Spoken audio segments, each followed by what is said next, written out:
Hello, I'm Alvina Red Eagle, and I'm honored to have this opportunity to share my testimony with everyone. I've grown up in a non-Christian, single-parent, traditional home. Throughout my childhood, my mother struggled with multiple challenges. We didn't have any family support, so at the time, my brother and I were placed in foster care, short-term. In grade 5, my friend Noah told me about Youth for Christ. I had no idea what it was about or that we were too young to be active in the program. But we continued going for as long as we could. We returned when we started junior high and brought our friends with us. Eventually, I went to all the lunch and evening programs throughout the school year. That summer began a long and difficult struggle downhill.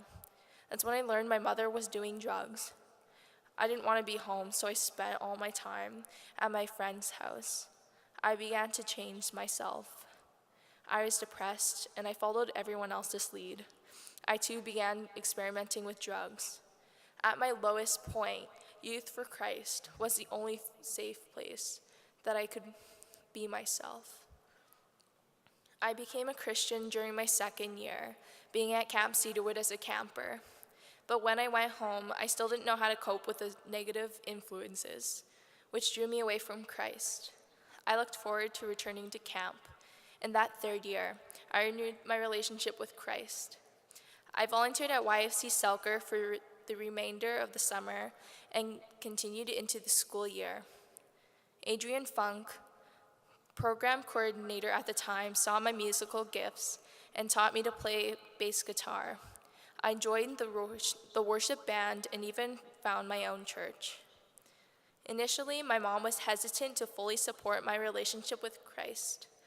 I now understand this is due in part the historical intergenerational trauma and assimilation process of First Nation people of Canada.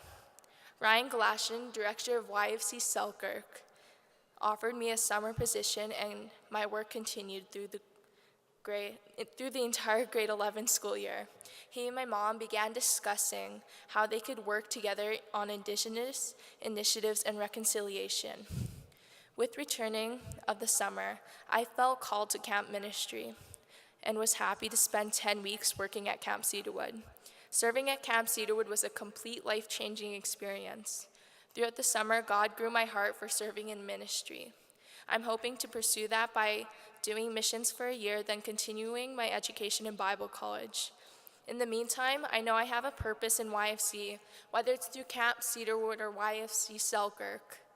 I'm absolutely amazed at the work God has done in my life, and I'm truly blessed to have Youth for Christ in my life. Thank you for listening.